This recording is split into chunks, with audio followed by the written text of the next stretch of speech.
अच्छे लोगों के साथ हमेशा बुरा क्यों होता है? गीता में श्री कृष्ण ने दिया है अर्जुन को इसका जवाब। श्री कृष्ण ने अर्जुन को जवाब देते हुए समझाई है।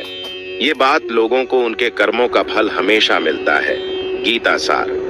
आपने महसूस किया होगा कि जो लोग अच्छे कर्म करते हैं वो परेशान रहते हैं, वहीं जो बुरे कर्म करते हैं वो खुशी से रह रहे होते हैं। अच्छे कर्म करने वाले परेशान होते हैं कि आखिर उन्हें इतनी परीक्षा क्यों देनी पड़ रही है, जबकि जो अधर्म की राह में हैं वो खुश हैं और जिंदगी का लुत्फ उठा रहे हैं। अगर आपके मन में भी ये सवाल आया है तो आज हम आपको इसका जवाब देंगे। ये जवाब वो है जो भगवत गीता में लिखा है और श्री कृष्ण ने अर्जुन को दिया था। भगवत गीता में वर्णित कथा के अनुसार जब भी अर्जुन के मन में कोई दुविधा होती थी तो वो श्री कृष्ण के पास पहुंच जाते थे। एक बार की बात है, अर्जुन ने भगवान श्री कृष्ण के समीप आकर कहा कि वो दुविधा में है और इसका जवाब वो श्री कृष्ण से चाहते हैं। श्री कृष्ण ने पूछा कि क्या सवाल है? अर्जुन ने कहा, मुझे ये जानना है कि अच्छे लोगों के साथ हमेशा बुरा ही क्यों होता है, वहीं बुरे लोग खुशहाल दिखते हैं। अर्जुन के मुंह से ऐसी बातें सुनकर श्री कृष्ण मुस्कुराए और कहा, मनुष्य जैसा सोचता है और महसूस करता है वैसा कुछ नहीं होता है, बल्कि अज्ञानता की वजह से वो सच्चाई नहीं समझ पाता है। अर्जुन उनकी ये बात समझ नहीं पाए। इसके बाद श्री कृष्ण ने क्या कहा वो जानते हैं। श्री कृष्ण ने अर्जुन से कहा, पार्थ, मैं तुम्हें एक कथा सुनाता हूँ। उसे सुनकर तुम समझ जाओगे कि हर प्राणी को उसके कर्म के हिसाब से ही फल मिलता है। प्रकृति हर किसी को अपनी राह चुनने का मौका देती है। अब वो मनुष्य की इच्छा पर निर्भर करता है कि उसे धर्म की राह चुननी है या अधर्म की। कथा शुरू करते हुए श्री कृष्ण ने कहा, एक नगर में दो पुरुष रहा करते थे। एक पुरुष व्यापारी था जिसके जीवन में धर्म की बहुत महत्ता थी।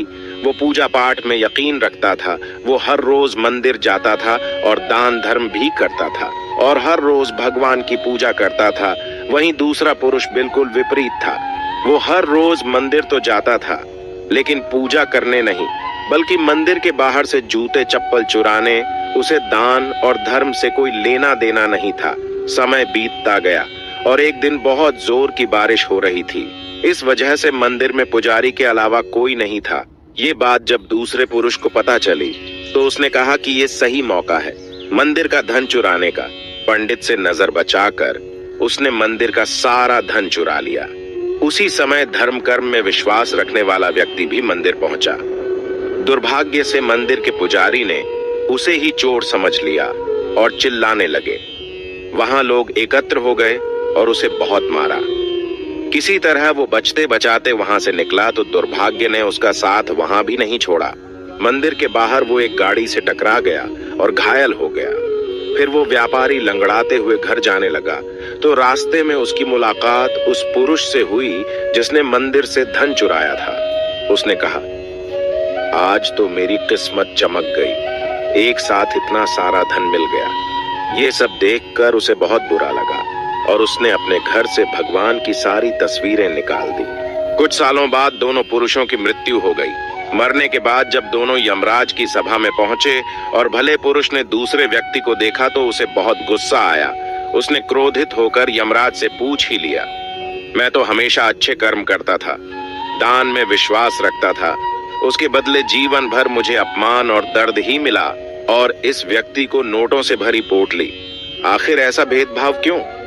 इस पर यमराज ने कहा, पुत्र, तुम गलत समझ रहे हो। जिस दिन तुम्हारी गाड़ी से टक्कर हुई थी वो दिन तुम्हारे जीवन का आखिरी दिन था, परंतु तुम्हारे अच्छे कर्मों की वजह से तुम्हारी मौत सिर्फ एक छोटी से चोट में बदल गई। तुम इस दुष्ट व्यक्ति के बारे में जानना चाहते हो।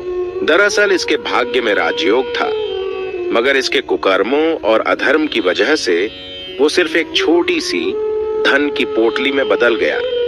कथा सुनाने के बाद श्री कृष्ण अर्जुन से कहते हैं, पार्थ, क्या अब तुम्हें तुम्हारे सवाल का जवाब मिल गया? ऐसा सोचना कि भगवान तुम्हारे कर्मों को नजरअंदाज कर रहे हैं, ये बिल्कुल भी सत्य नहीं है। भगवान हमें कब क्या किस रूप में दे रहा है मनुष्य को समझ में नहीं आता है, मगर आप अच्छे कर्म करते रहें तो भगवान की कृपा हमेशा बनी रहती है। इसलिए अपने अच्छे कर्मों को बदलना नहीं चाहिए, क्योंकि उसका फल हमें इसी जीवन में मिलता है। इसलिए मनुष्य का फर्ज है कि वो हमेशा अच्छे कर्म करते रहें, क्योंकि श्री कृष्ण ने गीता में भी बताया है कि किसी के द्वारा किया गया कर्म बेकार नहीं जाता है, चाहे वो अच्छा हो या बुरा।